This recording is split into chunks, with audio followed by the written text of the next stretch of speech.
La Corte Suprema de Estados Unidos desestimó una petición del expresidente Donald Trump en la que solicitaba mantener en secreto sus declaraciones de impuestos. Ahora el exmandatario tendrá que entregar estos documentos a un comité del Congreso que lo investiga por presunta evasión fiscal. Ampliamos desde Washington. En Brasil, el Partido Liberal, que apoyó la candidatura del presidente Jair Bolsonaro a las presidenciales de octubre, pidió invalidar los resultados de las urnas electrónicas más antiguas usadas durante la jornada. El Tribunal Superior Electoral condicionó la aceptación de la demanda a que también sean cuestionados los resultados de la primera vuelta. El Tribunal Constitucional de Perú ordenó la anulación del proceso contra el presidente Pedro Castillo por presunta traición a la patria por haber declarado que su país podría facilitar una salida al mar para Bolivia. La demanda podía generar la inhabilitación del mandatario, pero la Corte aceptó un recurso de habeas corpus de la defensa. Tenemos reporte. En France 24 estamos de vuelta con las noticias que marcan la jornada. Soy Valentina Torres Sánchez y es un gusto acompañarlos. Iniciamos en Estados Unidos. El expresidente Donald Trump sufrió un revés luego de que la Corte Suprema le ordenara que publique sus declaraciones de impuestos que él quería mantener en secreto. Ahora la información estará disponible para un comité de la Cámara de Representantes que investiga una posible evasión fiscal. Previamente conversamos con Cristóbal Vázquez, que nos dio más información. Concretamente lo que ocurrió fue que la Corte Suprema de Justicia, máximo órgano judicial de este país y que además tiene mayoría conservadora después de que Donald Trump precisamente haya nombrado a 3 magistrados de corte conservador, pues le negó el recurso de emergencia que los abogados de Donald Trump estaban buscando para que Donald Trump no tuviera que presentarle su declaración de impuestos a este comité de finanzas de la Cámara de Representantes, que en este momento es de mayoría demócrata. Entonces, así las cosas, pues la autoridad de impuestos de Estados Unidos va a tener que entregar estos documentos, estas declaraciones de renta del expresidente Donald Trump en los últimos años, que, recordemos, el expresidente había tratado de tapar desde el 2016, cuando siendo candidato se le pidió que la publicara, pero él de muchas maneras y a través de muchas formas y vías legales trató de esconder. Pues ahora ya legalmente tienen la opción los demócratas de ver esto. Lo que pasa es que el 3 de enero cambia de mano la Cámara de Representantes y los republicanos se espera que pues suspendan esta petición para que se publique esta información financiera del expresidente. Vamos a Brasil porque el Partido Liberal, que apoyó la candidatura a la reelección del presidente Jair Bolsonaro, presentó una acusación ante el Tribunal Superior Electoral para pedir que se anulen los resultados de la segunda vuelta de las presidenciales que ganó el izquierdista Luis Ignacio Lula da Silva. El documento solicita anular los votos registrados en unas 350.000 urnas electrónicas, que son las más antiguas utilizadas durante la jornada, argumentando que los resultados son imposibles de auditar. El Supremo condicionó la aceptación de la demanda a que también se presente un requerimiento sobre la primera vuelta, en la que se utilizaron las mismas urnas, esto en un plazo no mayor a 24 horas. Según lo determinado por nuestra área técnica contratada, estas inconsistencias no permiten dar fe del resultado o que dichas urnas registraron efectivamente el resultado electoral. Vengo a decir que hoy estamos aquí con una sola intención: contribuir al fortalecimiento de la democracia en nuestro país. En Perú, el Tribunal Constitucional ordenó la anulación del proceso que adelantaba el Congreso contra el presidente Pedro Castillo por presunta traición a la patria, luego de que afirmara que su país podía facilitar una salida al mar para Bolivia. Previamente conversamos con Francisco Zacarías, corresponsal en Perú, que nos explicó que argumentó el tribunal para anular el pedido que ya había sido aprobado por la Subcomisión de Acusaciones Constitucionales.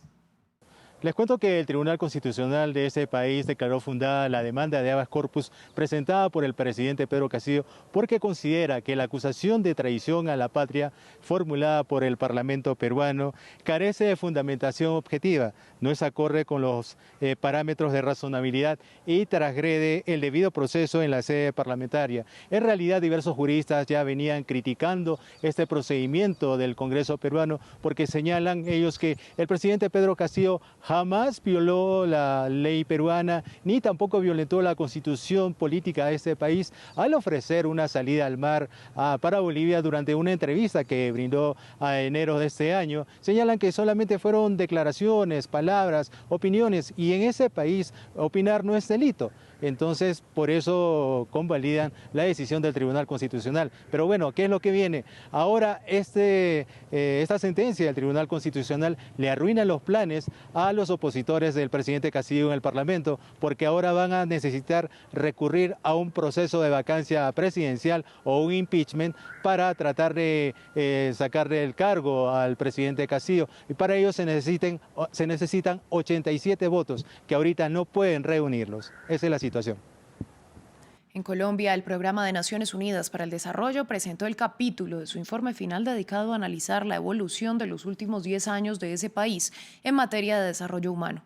El acuerdo de paz entre las extintas FARC y el Estado ha mejorado los indicadores, pero la pandemia y la crisis climática se han convertido en el principal freno de la evolución. Luis Muñoz tiene más detalles. Logros importantes en Colombia, pero marcados por la pandemia. Es la conclusión del Programa de Naciones Unidas para el Desarrollo, en su informe sobre la evolución de la última década, con un claro éxito. Creo que el gran hito también de esta década pues, es el acuerdo de La Habana, el acuerdo de paz. El acuerdo entre el Estado y las FARC de 2016 coincide con una disminución permanente en la tasa de homicidios. Como se observa en la gráfica, los asesinatos en Colombia entre 2003 y 2011 pasaron de 57,81 a 36,20 por cada 100.000 habitantes, con un descenso que se mantuvo hasta 2021 cuando cayó a un 27,74.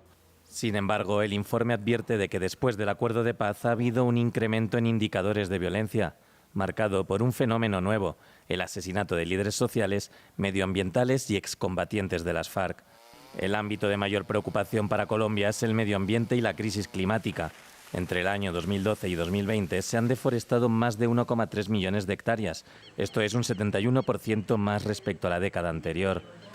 Mientras que el 47% del país, es decir, 184 municipios, presentan valores catalogados con riesgo alto y muy alto en cuanto a la crisis climática.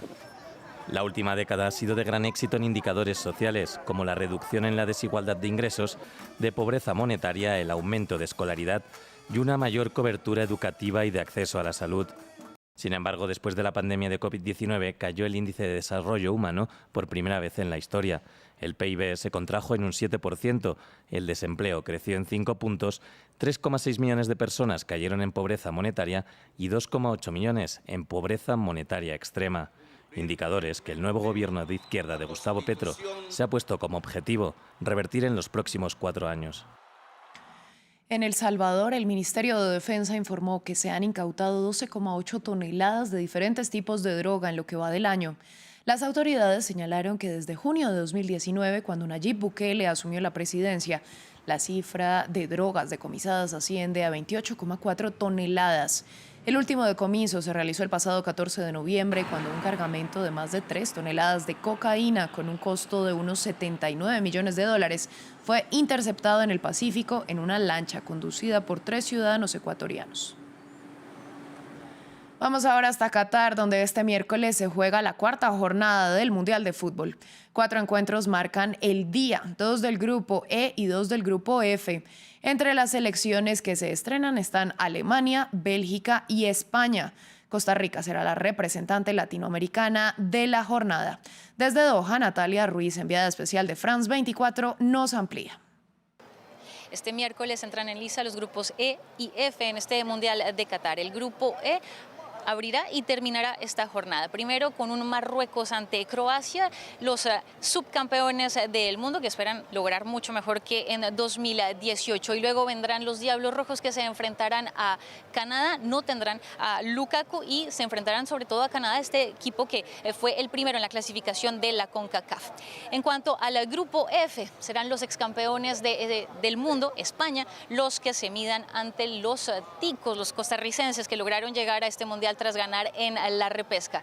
Y el segundo partido de ese grupo será entre Alemania y Japón, los ex campeones del mundo que esperan lograr esta vez pasar de la fase de grupos, cosa que no lograron hace 4 años. Toda una vergüenza para la Mannschaft, mientras que se medirán a Japón, que de hecho en Rusia lograron su mejor resultado en un mundial, pasar a octavos de final.